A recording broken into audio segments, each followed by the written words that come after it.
আমাদের দাবিগুলো বাস্তবায়ন না হয় সেক্ষেত্রে আমরা আবারও এই প্রাথমিক শিক্ষা অধিদপ্তরে আমাদের এক দফা এক দাবি চাকরি জাতীয়করণের দাবিতে আন্দোলনের কর্মসূচি ঘোষণা করব।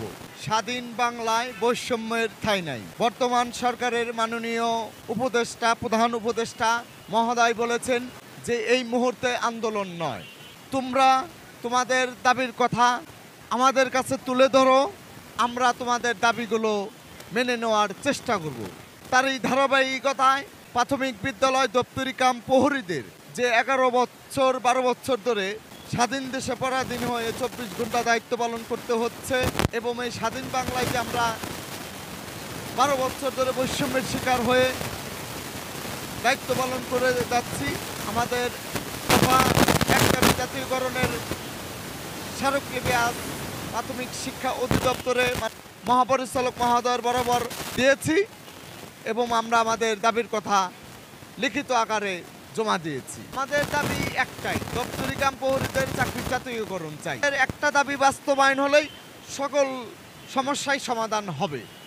আমরা এই দাবি নিয়ে 2013 সালে আমাদের নিয়োগ হওয়ার পর থেকেই আমাদের তো আসলে অমানবিক ডিউটি, অমানবিক দায়িত্ব, অমানবিক কর্তব্য অন্য ডিপার্টমেন্টে আছে কিনা আমার জানা নেই।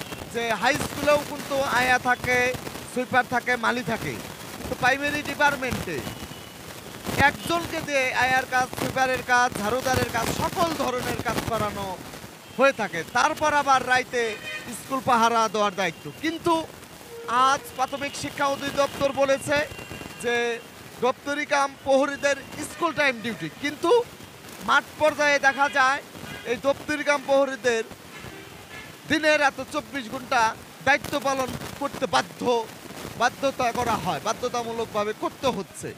স্কুলে কোনো কিছু হারিয়ে গেলেও সেই জরিমানাও দপ্তরি কাম প্রহরীদের কাছ থেকে চাকরির ভয় ভীতি দেখে নেওয়া হচ্ছে।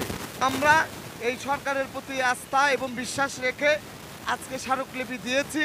আমরা বিশ্বাস করি এই সরকার আমাদের দুঃখ দুর্দশার কথা ভাবেন এবং আমাদের দুঃখ দুর্দশার কথা মেনে নেবেন।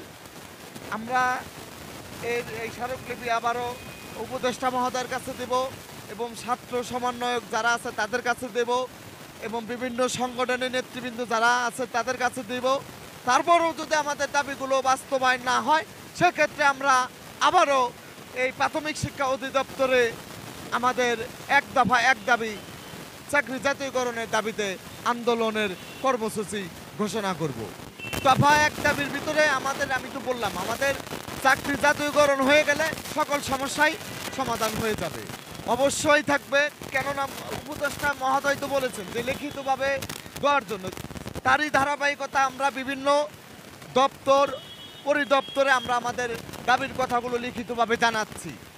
যদি আমাদের দাবিগুলো মেনে না নেওয়া হয় সেক্ষেত্রে আমরা আবারও প্রাথমিক শিক্ষা অধিদপ্তরের সামনে লাগাতার অবস্থান কর্মসূচি পালন করব আমাদের দাবি আদায় না হওয়া পর্যন্ত।